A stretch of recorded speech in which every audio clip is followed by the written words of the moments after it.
All right, we just wrapped up back workout with Dr. Physical Therapy, Chris Cordero. A basic back workout today. Kind of avoided some low back stabilization. So this is a good workout to get balance back without any low back pain. Let's just go through the workout today, give you a wrap up of what we did and why we chose it. We started off actually, was kind of my selection on a pull down machine. So it is kind of overhand grip, a little wider. I like that machine because it's slightly angled, it's not totally vertical, and you can contract your scapula real good. You kind of get everything, like the scap and the lats, so that's why I like to start with that one. I just feel a good contraction. How did it feel for you? What do you think of that? Yeah, definitely. It's a good. I think it's a good machine to kind of start on as well because you get that stretch as well, and it kind of sets a tone for the rest of the workout because you can really ramp up the weight and get the grip going. Yeah, forearms are pumped. If you train good back, like relatively heavy and appropriately, you're gonna get a forearm workout. That's how I always was. I never really trained direct forearms, but that's probably also a little bit of a genetic thing as well. But when you train heavy and you're grabbing stuff, you get good forearm work. Yeah. Our next exercise, what do we do next? We did the bent over single arm row with our knee on the bench. What's good about that exercise?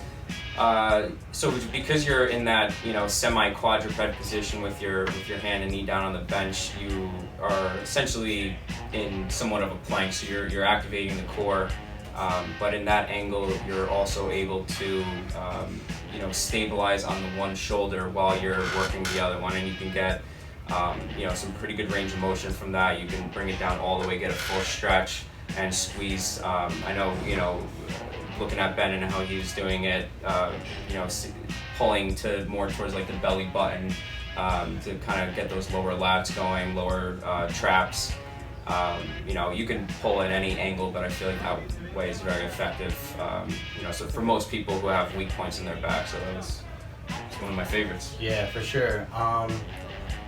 Aiming lower where you pull is a great thing. Also, you can change the grip for your shoulder, hit the angles on your back, and then we use the bench just kind of as a stabilization, but it's still core work. It's just a little less pressure kind of on the low back. Also, this was an exercise that we did one arm at a time, which is always something you should throw in if you have the time to on almost every muscle group.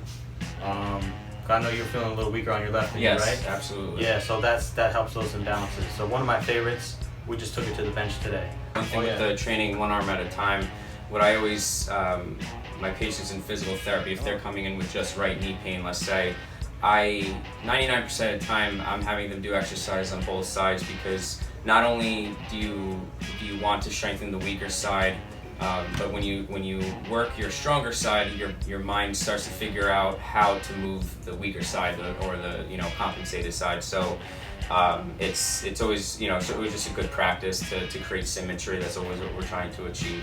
Whether it's bodybuilding or just in your everyday functional life kind of thing. So yeah, awesome. Function, baby.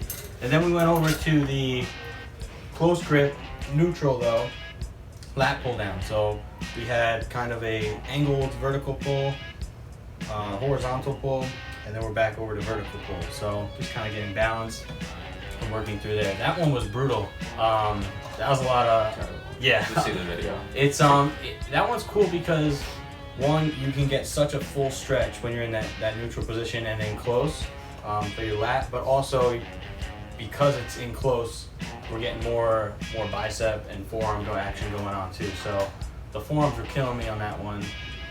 That was good. What do you think about that exercise? No, I think it's great. I my patients with shoulder pain or history of shoulder pain, I like to keep them tighter. I like to have more of a neutral position.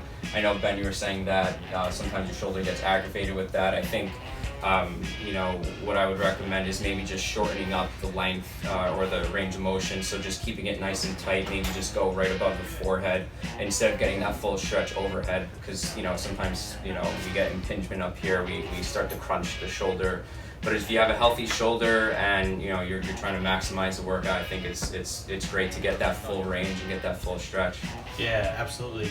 So we didn't take that exercise terribly heavy. I mean, it's all relative, but what we did was we upped the intensity through our rep ranges. So we did 2 build up sets, kind of working sets because they were pretty tough. And then our last set was like a burnout rest pause set. So you'll see it in the video, but basically it's 15-20 reps, 10 to 12 second break. Then you go again, 8 to 12 reps, 10-12 second break, and then anywhere from 6 to 8, maybe 10 if you're lucky. If you're getting 10, you probably should chose a heavier weight. Yeah. But it's just brutal. It's just a way of making that not lighter weight, but that weight feel intense, and a great way to pump some blood into that muscle towards the end. Absolutely. And then we did 2 more exercises. We did a supported. This is probably unique. I don't know if you've ever seen something like this before because we kind of got a makeshift here. But we did kind of an upper mid-back rope chest supported row that you'll see in the middle. So I just like that because it's strict. Focus on the contraction. Again, with the rope, you can kind of manipulate your wrists and shoulders to what feels comfortable for you. And then again, supported, but you're hitting that back. Exactly. And then, you want to take us through our finisher? The finisher, yeah. So, something that most gyms out there have, or, something that you can get for your household is a TRX band. So, we did a kind of a Y angle pull-up where we're working upper, middle, lower trap, pretty much the entire mid-back. Really your whole body, because anything you're doing on TRX, your head to toe is working. We did 10 of those, and then we went pretty flat, and we finished with some rows with a supinated finish. So just to get a little bit of that bicep at the end and get a little more squeeze in the mid back. And we supersetted that for 3, and now we're here dying.